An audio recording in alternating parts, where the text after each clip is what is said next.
Okay, good day mga ka-airsoft, good day mga kabigman. Episode 117 ng ating kwentuhan session, tanungan portion. In short, 17 times na natin itong ginagawa, no? Mula nung nagsimula ang Bigman Hobby Shop, okay? Ngayon, dito sa kwentuhan session, tanungan portion, isa lang naman ang nagaganap dito, sabi nga kwentuhan. Diba? Kwentuhan lang, chill-chill lang tayo. Mga daily encounter natin, ikikwento natin, kayo naman maririnig ninyo, at magkakaroon ng kasagutan. Diba? Daily encounter ng mga frequently asked questions. But before that, episode 117 na. Before that, gusto ko lang sabihin sa inyo muna, yung kung gaano ka-importante, no, yung pagbibideo ng item pagka nasa inyo na, no. Hindi ko gustong mamahiya ng ka-airsoft, pero kwento ko na lang rin sa inyo. Meron tayong ka-airsoft na from Jensen. Okay? I don't know kung anong naging dahilan niya, kung anong reason niya, bakit niya sinasabing yung unit na dumating sa kanya is walang kasamang magazine. No?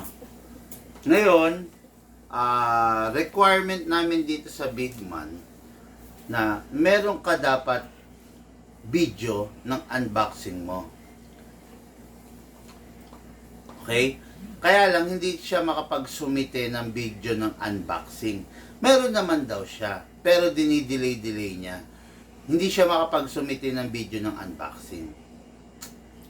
Okay, ito na. Medyo pakinggan ninyo, medyo mahabang kwento to, medyo masalimuot, pero ipapaunawa ko sa inyo, okay? Dumating yung unit sa Jensen. Binidyo naman niya ng unboxing. Okay. Pero yung video hindi niya maipakita sa amin. Requirement namin yung video for you na maka-avail ng lifetime warranty. Especially kung yung unit is shipping. Requirement namin. Okay? Ngayon, ito ganito. Nagre-reklamo tong taga Jensen na ka-airsoft natin na wala raw magazine yung Glock na ipinaship namin sa kanya. Which is very abnormal. Kasi, kung sakaling walang magazine yung Glock, makikita namin dito sa shop. Diba? Pero wala loko po ko muna, medyo matagal pa to. Ba mga alay ka. Wala naman nakikita dito sa shop. So, ibig sabihin, walang magazine na nawaglit, na nakaligtaan. Diba? Ibig sabihin, nasa kanya. Ngayon, ako mismo, kinausap ko tong tao na taga Jensen na nagsasabing walang magazine. Sir, since meron ka naman nung live, nung unboxing video, pwede mo bang isend sa amin? Sige, isesend ko, sabi niya. So, but he keeps on calling and claiming na wala raw kaming magazine na ipinadala. Ibig sabihin, yung Glock niya, wala raw magazine. Kesyo, paano niya pa raw magagamit? Paano raw, yun, ganon. Okay, ha? Kami, kalmado lang naman dito sa Bigman. Basta, ang requirement namin, unboxing video. Okay? Ngayon, kinukuha namin unboxing video. Kaya lang dinidelay niya ng dinidelay. Sige, isesend ko pag nasa bahay na ako. Nandito kasi ako sa office. Sige, isesend ko tomorrow kasi nakatulog ako kagabi. Etc. Hindi siya maubusan ng dahilan. Willing kami magpa-ship out ng panibagong magazine going to Jensen kung talagang makikita dun sa unboxing video na walang magazine. Ito na. After 3 days, yung unit niya nagkaroon ng depekto, nagkaroon ng sira. Okay? Wala ka pa, hindi ka pa nakapag-submit ng requirement ng unboxing video. Hindi pa siya nakakapag-submit, nasira na. Ibig sabihin, kung wala kang unboxing video, walang warranty. Okay? So, napilitan siya mag-send ng unboxing video. Doon sa unboxing video, nakita na merong magazine yung unit na napunta sa kanya. I don't know, hindi ko alam kung ano ang gustong palabasin ng ating ka-airsoft. Hindi ko na lang papangalanan kasi ang goal ko naman dito, that's why shinare ko to sa inyo, is magkaroon ng awareness. Hindi ko goal na siraan yung tao. Hindi kasi namin ugali yun, hindi ko ugali yun na manira ng tao. No? Magkaroon lang ng awareness sa inyo na dito sa Big Man, maayos ang sistema. Okay? Ngayon, sige, mabalik tayo ron. He keeps, ilang days, he keeps on kalang pag-as na wala raw siya magazine, paano niya magagamit. All of a sudden, after 3 days, nagkaroon ng problema yung unit niya. Napilitan siya mag-send ng unboxing video kasi yun ang requirement for the, Lucas? Para maklaim ang warranty. Para maklaim ang warranty. Since wala kang unboxing video, hindi ka namin bibigyan ng warranty. Pero dahil nga nasira yung unit mo, obligado ka magbigay ng unboxing video kasi yun ang number 1 requirement for the warranty. Ngayon, ito na. Nakita rin sa video na merong magazine. Nauna niyang itinatanggi na sabi niya wala. Ito pa. Ipagpalagay na natin, walang magazine. Ibig sabihin, hindi mo magagamit yung unit. Di ba? Paano masisira yung unit? Kung hindi mo yung unit, kung hindi mo nagagamit, paano masisira? Di ba? Konektado yan. Connected yung mga dots. And yung unboxing video ang magkikwento ng buong pangyayari. Hindi na natin kailangan magpaliwanagan. Hindi na natin kailangan sabihin yung isang ganito. Yung unboxing video pa lang is enough na para ikwento kung ano nga ba yung istorya nung baril mo. Okay? Kaya napakahalaga, napaka-importante po nung unboxing video mga ka-airsoft, no? Protection mo, protection din namin yan. Okay? Mas matindi yan na maging protection mo. Ipagpalagay na natin na wala talaga yung magazine. The other way around. Wala talaga kami na ipaship na magazine. Makikita natin doon sa unboxing video kung walang magazine. Di ba? Kaya lang, kabaliktaran na nangyari. Nakita namin sa unboxing video na mayroong magazine. Biruin mo, no? Kung hindi pa nasira yung unit niya, hindi niya tayo bibigyan ng unboxing video. Di ba? Tapos, papatigasin niya na wala talaga siyang magazine. Ha? Ngayon, minsan, para matapos na lang, magsesend tayo ng magazine. Tama? Yun. Kaya, tayo, no? Siguro, dahil masama yung niya, intention niya, na karma. Diba? Biruin mo, pangatlong araw pa lang ng unit, nasira na. Diba? Doon pa lang sabi niya, nasira raw yung unit. Nasira? Sir, sabi mo walang magazine. Paano masisira? Paano mo nalamang sira? Kung hindi naman pumuputok dahil walang magazine. Di ba? Yun. Baka extra mag niya sana. Oo nga. Ayun, yun nga sabi, ang nasa isip ko. Siyempre, pero ayaw ko namang basagin yung nasa utak niya. Pero, buti pa, bossing, humingi ka na lang sa akin ng extra mag. Hindi pa nagkaroon ng lamat yung no? Yung pagtingin ko sa iyo. Buti pa, sana sinabi mo na lang, Big Man, baka meron ka dyan extra mag na hindi na ginagamit. Oo, no. Baka nabigyan pa kita promise long mag. No? Sa dami ng unit ko rito, sa dami ng spare ko rito, baka nabigyan pa kita ng long mag. Di ba, Lucas? Dami naming unit dito. Kaya, yun, no? Iwas lang po tayo sa mga ganon. Okay? And now, question number 1. Okay. Big Man yung nabili kong green gas, meron ng silicone oil content. Kailangan ko pa rin ba mag-green gas, mag-silicone oil doon sa unit ko? Una-una, yung green gas na may silicone content, wala kami yan. Hindi sa amin yan, no? Hindi namin kinikater yan. Yan yung FAP dyno eh. Hindi naman sa pangit, kaya lang, ampaw kasi, naaampawan kami dyan. Okay? Kasi bakit? Ang gamit namin gas kasi Mighty. Naampawan kasi ako dyan kasi hindi siya purong air.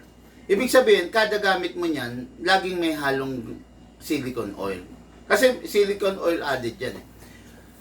Yung nakahalong silicone oil sa kanya is not enough para i-protect yung mga unit natin sa wear and tear.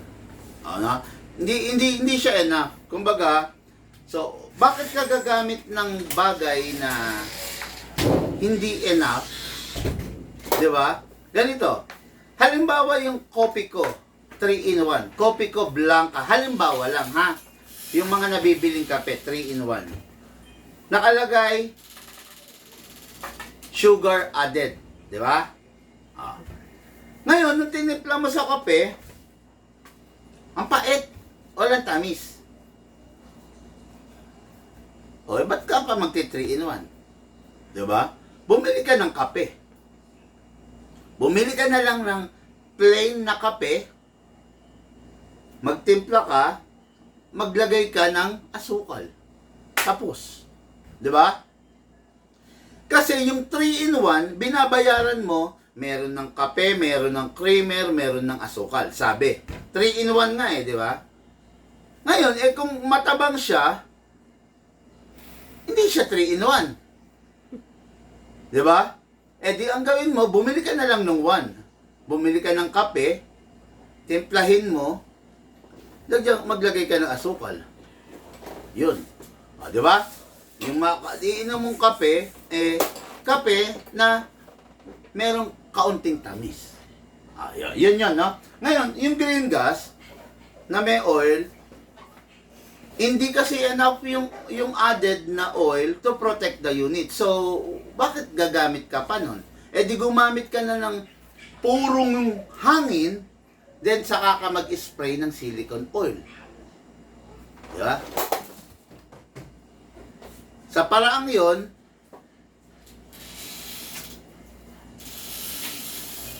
sa paraang ganon, masusulit mo yung ginagastos mo. Okay? Tatandaan nyo, no? Mas magandang manually nag-i-spray kayo ng oil. Namo-monitor ninyo yung gamit ninyo doon sa tinatawag na wear and tear. Okay?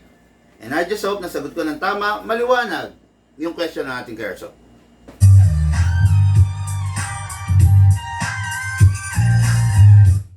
Big Man, ano po ang pinakamagandang klase ng airsoft? Okay, when it comes to different klase ng airsoft, marami. Merong AEG, may gas type, merong bolt action. Bolt action is one cup, one shot, powered by a power spring. AEG is isang klase ng airsoft na powered by a battery, a rechargeable battery. And gas blowback rifle is isang klase ng airsoft na powered by a gas.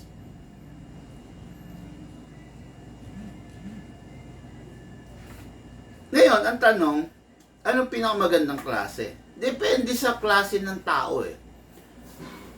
Meron taong nagtitipid.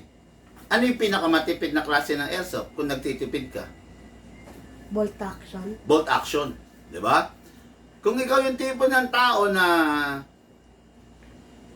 ayaw mo ng gastos, mag-bolt action ka. Kasi walang gas yan, walang battery. Di ba? Yun, bolt action. Kung yun ang maganda para sa'yo, ha? Kung ikaw yung tipo... Ngayon, kung ikaw naman yung tipo ng tao na gusto mo, yumayanig ang katawan mo, ano kailangan mong gamitin? Gas blowback. gas GBBR, gas blowback rifle, or gas blowback pistol. O, di ba? Ngayon, kung ikaw naman yung tipo ng tao na mateki ka, gusto mo, nag-upgrade ka, nagda-downgrade ka, ano kailangan mong gamitin? AEG. AEG, battery powered, di ba? Kasi pag AEG, pwede mong kontrolin, pwede mong iangat, pwede mong ibaba yung FPS. Anytime you want, pwede. Kasi nga, may mga parts and components na pwede mong ilagay, pwede mong baklasin, pwede mong ibalik ulit sa kanya. Iba eh, magkakaiba po tayo eh, no? Magkakaiba po tayo. Pero, at the end of the day, lahat yan airsoft. Pero yun nga lang, magkakaiba talaga ang bawat airsoft.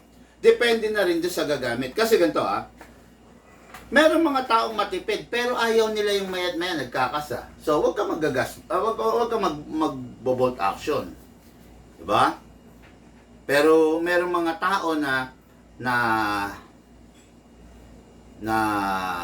gusto nila may mga recoil, pero ayaw naman nila ng AEG. Di ba? Ganun eh, magkakaiba po, no? Nasa sayo po kung ano yung gusto ng katawan mo, kung ano yung gusto ng hilig mo. Halimbawa, ang gamit mo sniper, mainiping ka, hindi ka pwede mag-sniper. Diba? Gusto mo tumatangke, lumulusob, tapos ang hawak mo sniper, hindi pwede. Kasi ang sniper, hindi siya pantangkihan, hindi siya panlusoban. Pang-abang lang siya, pang-abangers, diba? Ewan ko lang kung familiar kayo sa Counter-Strike. Doon na uso yan, abangers. Nag-aabang. Diba? Hindi ikaw yung lulusob, hindi ikaw yung tatangke. Nag-aabang ka lang. Kasi pag pinanglusob mo, pinantangke, hindi ganun ka-effective ang sniper. Mataas yung chances na mag-fail ka kung ipanlulusob mo is sniper. Ang pinanglulusob is assault rifle. Okay? Ayan. And I just hope nasagot ko na maayos yung question natin kay Airsoft.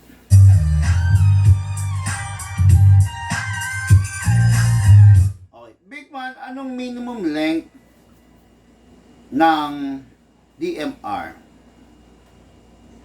Okay. Gusto mag-DMR nito. Minimum length ng DMR, minimum length ng travel ng BBs is between 18 inches to 22 inches. Okay? Para mas precise, 460 mm to 560 mm. Kunin mo yung metro. Yun. So, 460 mm is 46 cm. Yun yung length na kailangan maging travel ng BBs para isang unit mag-qualified as a DMR. Okay? Yan yung length, ha? Okay, yan, pakita natin. Akin na yung isang DMR natin na block. Diyan dumi, ha? Kakaya, ipakita sa camera. Puro kalawang. Akin na nga yung basahan. Sige lang. Sige, nakakahiya eh. Ba't kinalawang? Siyempre, ginagamit ng mga walang ingat. Magagaling. Gagaling ng mga tauhan ko kasi. Kailangan natin ng at least 46 mm. Ito yung 46 mm. Ito, yan. Kailangan mag-travel yung bala, merong allowance na travel yung bala ng ganyang kahaba para mag-qualify. Ito, lagyan natin ng marka para makikita sa camera. Pentel pen.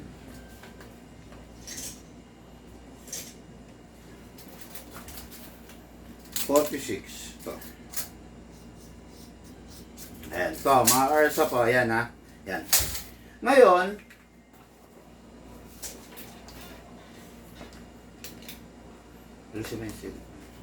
okay. So, 46 mm. Yan ha. Hindi kasama to ha. Tingnan mo ha, baka ano to ha, baka hindi kita. Kita? Kita. Okay. Yan. Alisin ko to. aalisin ko to kasi ito yung nagko-cover sa inner barrel, the suppressor.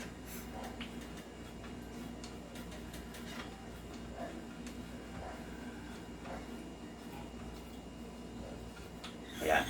To, ayan kasi ganyan yan eh. O, ayan, di ba?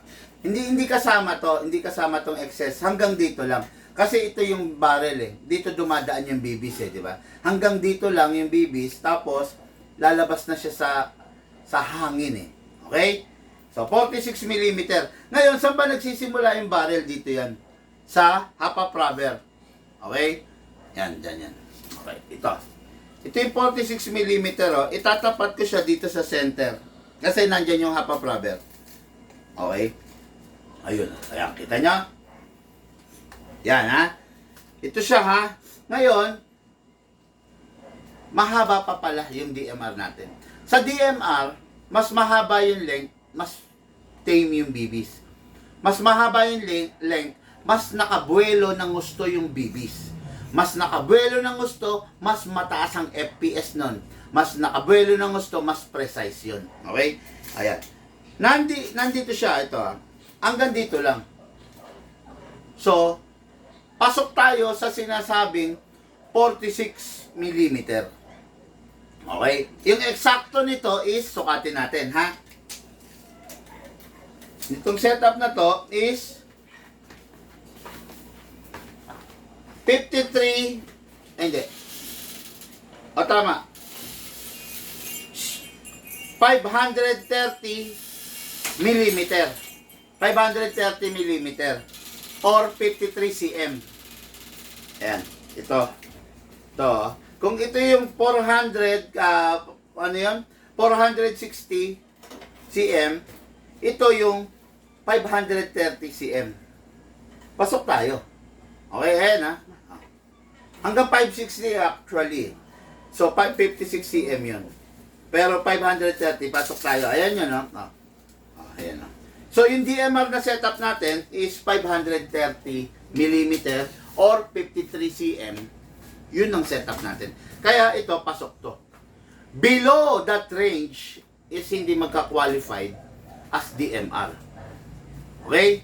So, meron tayong sinusunod na length para yung yung isang rifle mag-qualified as DMR.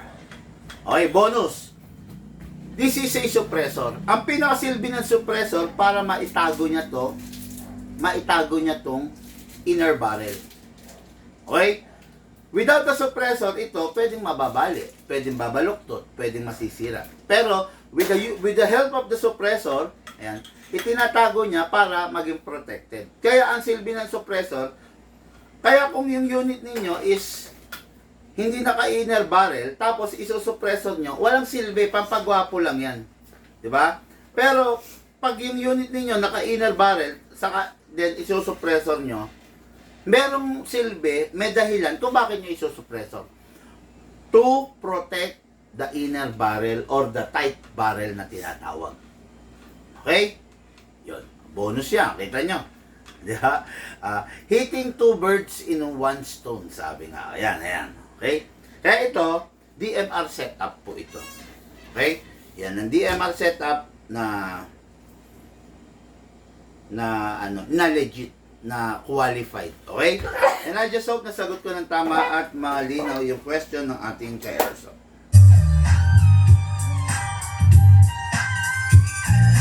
Okay, next question. Big man, ano ba ang GBBR? GBBR ano? Gas blowback rifle. Ayan. Ang ibig sabihin ng GBBR, G stands for Gas. gas. B, Blowback. blow. Blowback. Then, another B, back. Yung R is for the Rifle. rifle. Kaya tinawag na GBBR, gas blowback rifle. Okay? And I just hope nasagot ko ng tama yung question natin, Carso.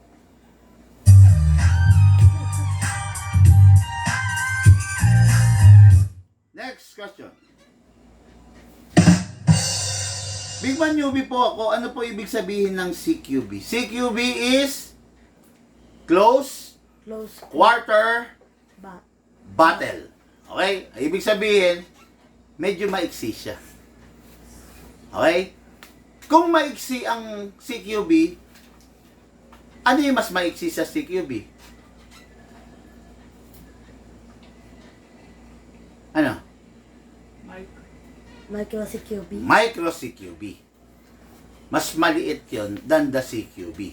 Okay? Bigay tayo ng example. Okay? Yan. So, Ano sa'yo? micro. Hindi, ito micro. Humahanap ako ng standard CQB. Yan, no, next. Ayan, sige. Go next daw. Okay. Una ko na. Taga ko na nire-request sa'yo na saan yung ako nasa. Tingnan mo. Kita mo? Amag. Request ko. Okay. Mga karsap, this is the CQB. Okay? Standard CQB, oh. Sarap, oh. CQB. Ngayon, meron tayong tinatawag na ano to? Long barrel. Long barrel, ibig sabihin, mas mahaba na siya sa CQB. Ayan, kita nyo? Yan, ha? Ayan. Okay. Yan, long barrel. Okay? CQB, long barrel, meron rin tayong tinatawag na ano? RIS. Di ba? Meron tayong tinatawag na RIS. Mas maiksi yung barrel niya, pero mahaba yung muzzle niya. RIS. Okay? Ito yung wag na, saka na yan. Wala naman yung top question eh. Okay? This is the long barrel, this is the CQB, and this is the micro CQB.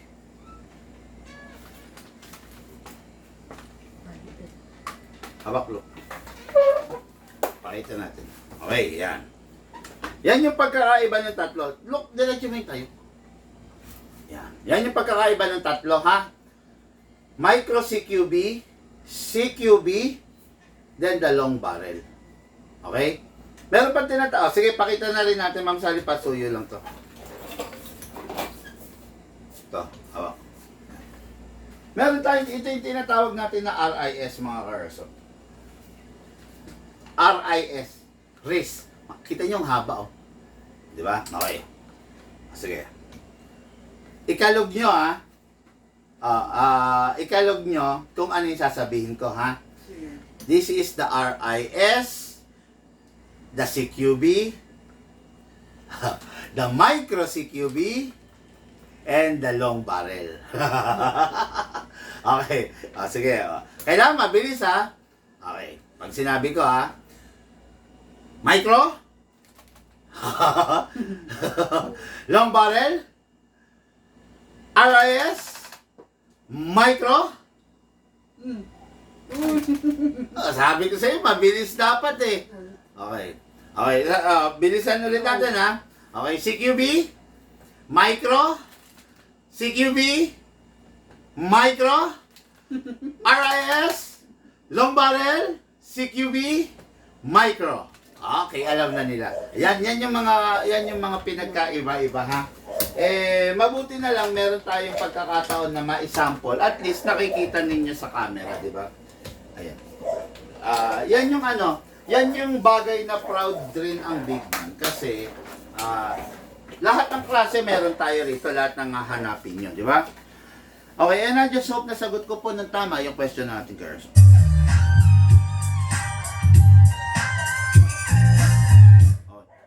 Big Man, sa war games po ba, pwede kahit rifle lang ang sagot? Ay, next question. Big Man, sa war games po ba, pwede kahit rifle lang? At bakit hindi pwede kung sakali? Pumunta po ako sa isang game site, hindi po ako pinayagan to play without a pistol. Kasi pag maglalaro tayo, kailangan proper. Kailangan yun tama. Okay? Pumunta tayo sa isang game site, maglalaro ka. Dapat meron kang primary and secondary. The pistol will serve as your secondary and the rifle will serve as your primary. Siyang ginagamit mo, pak, pak, pak, pak, pak, tumatangki ka, pak, pak, pak, pak. Dumarating sa minsan sa punto na halos ilang meter na lang yung kalaban mo, nakita mo. 2 meter, 3 meter. Hindi mo siya pwedeng barilin. Okay, hindi mo siya pwedeng barilin ng rifle. Kung gano'n nakalapit, doon napapasok yung pistol. Pak. Okay? Ano yun eh? Maraming bagay yun eh. Pagbibigay ng respeto sa kapwa mo, pagbibigay ng courtesy dun sa kapwa mo player, di ba? Kasi just imagine ang unit mo 420 FPS tapos babarilin mo yung kalaban mo ng 2 meters or 3 meters. Di ba? Pambabastos yun. Tsaka makakaramdam siya ng hindi maganda. Hindi magiging healthy yung game. Okay? Kaya number 1 talaga requirement is the rifle, the pistol. Okay? Para maging healthy yung game, para hindi nakakainis kasi syempre nakakainis naman pag di ba? Pag ang lapit-lapit na tapos binaril mo pa ng di ba? ng rifle, di ba? Hindi ka talaga papayagan kasi syempre yung mga in fairness dun sa game site, syempre gusto nila maayos yung mga paglalaro, di ba? Rules are made para makaiwas sa aksidente. Rules are made para maging maayos yung senaryo ng game. Kung wala yung rules, hindi magiging maganda di ba, hindi magiging maayos. And I just hope nasagot ko ng tama yung question natin, Kerso.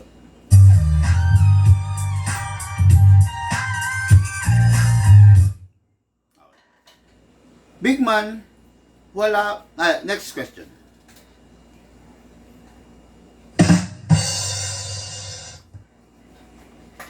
Okay, big man, wala pa akong airsoft.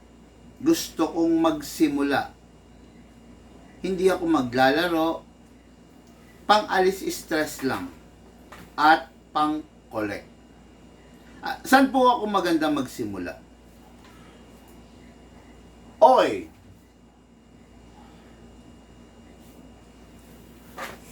In collecting, sa totoo lang dapat i-consider mo rin kung ikaw ba yung tipo ng tao na gusto mo someday may value yung collection mo. Consider mo rin yan, na itanong mo sa sarili mo. Kung gusto mong nagko-collect ng mga ordinary things lang, yung wala namang mga value, pwede naman. Pero most of the collector, gusto nila yung tumataas yung value ng unit. Okay? Si Lucas is a collector ng mga sabihin na natin sa edad niya, ng mga hindi naman totally mga mamahalin, pero yung has a big chances na someday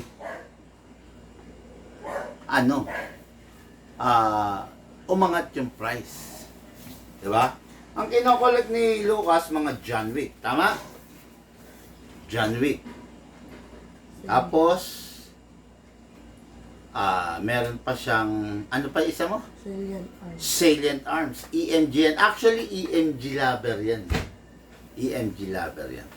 Tapos meron pa siyang isang Tokyo Marui na full steel. Kinuha mo na yung sabi ko sa yung slide nun? Hindi pa. Sabi ko sa iyo, yung slide na original, itabi mo sa kanya. Nandun yun. Kasi someday yun, may value yun. Sabi ko sa iyo. At ngayon, pati yung isa sa dagdag sa collection. Ito. Ayan. At ngayon, syempre, nadagdagan yung collection niya kasi yung friend natin na si Sir Chris Paligutan is in-sponsoran natin. Pero dahil nga si Lucas nag-birthday last month, binigyan niya. The EMG Archon. Ganda. Ito ang wag mong sisirain. Ha? Ano yan? Card. Card? Oo. Ano naman? Authenticity card to. Dali, pakita ko lang. Ayan. Dapat to kuha ka ng plastic. Na, Ay, kakaiba yan. plastic. Sabi ko sa'yo, ang mahal nito. Ito. Yan. Pwede na yan. Yan. O kaya kung may maliit, wala bang maliit o matigas? Ito sana no? Kaya laki-laki. O kaya yung ganito, oh. Sa bibis, oo. Oo, sa bibis. Napakamahal nito, sa totoo lang. Napakamahal nito. Collector's edition to. Ayan, oh. O, di ba? Ayun, ayan. Kaya, thank you, Sir Chris Paligutan. Kutya, ilang tao ang kayang mamigay ng airsoft. Di ba? Para sa isang bata na nagko-collect ng ganyan. Wala. Di ba? Thank you. Napakaganda nito. Kutya, ingatan mo to na. Sa totoo lang. Hindi ordinaryo to. Panik mo na. At saka yung sinasabi ko nga sa'yo, yung akin na. Yung sa Tokyo Mall, akin na. Kaya mo? Ayun. Kaya pala eh. Gusto mo pa. Okay. Kunin mo dun. Ayan. Diba? Yan. Kaya, yun. I-ano mo, mag-ready ka na ng stand mo, gano'n. Kunin mo dun, no? Kulay silver yun. No? Yun nga, yung sinasabi ko, i-ano mo rin, i-assess mo rin yung sarili mo kung ikaw ba yung tipo ng tao na ano.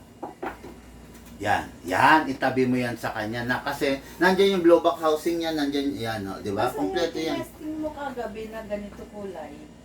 Yung may ano. Variant yata yun.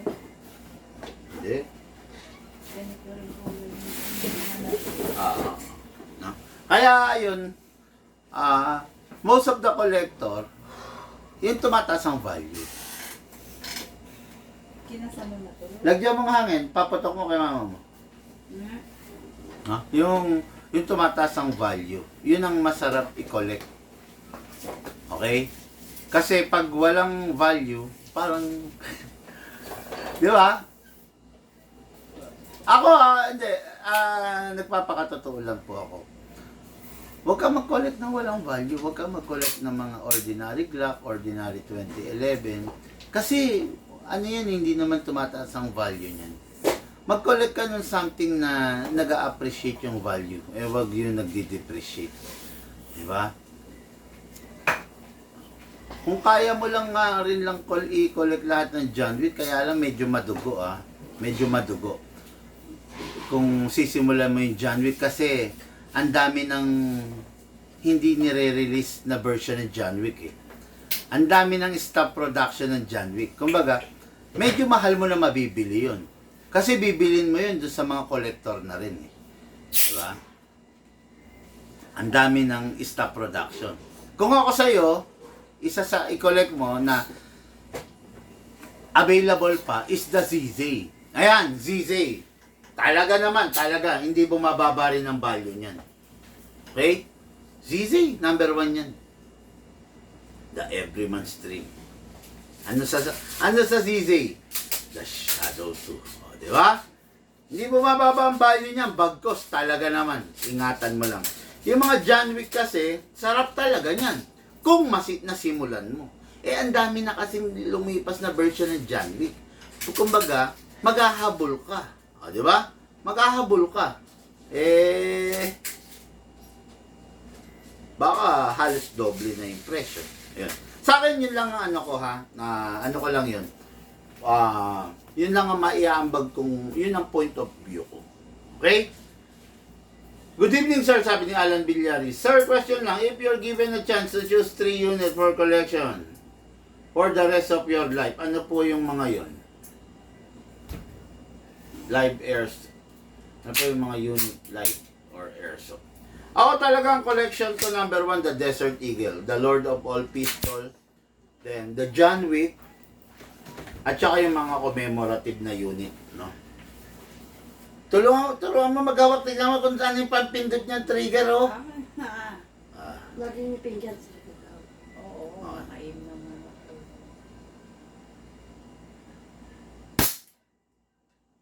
Ito dito. Oo. So, parang hindi asawa ni Big Man eh.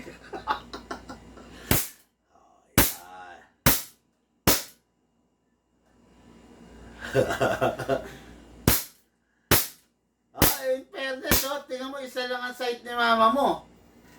Ayun, oh, yan lang, oh. Oh, di ba? Hindi kalat-kalat. Oh, yeah. Akala mo kasi Okay na. Yun lang, to, para lang masagot yung tanong ni Sarap. Alan Lakas Villaris. niya, no? Malakas. Akin na lang. Desert Eagle, John Wick, at saka mga commemorative. Yun yung mga talagang gusto ko, no? And I just hope nasagot ko ng tama at maliwanag yung question ng ating ka-airso.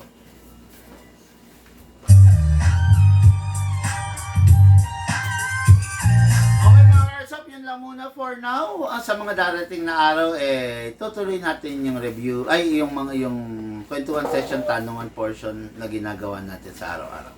Maraming salamat po sa inyo. Lahat po tayo nagmula sa iba't ibang larangan.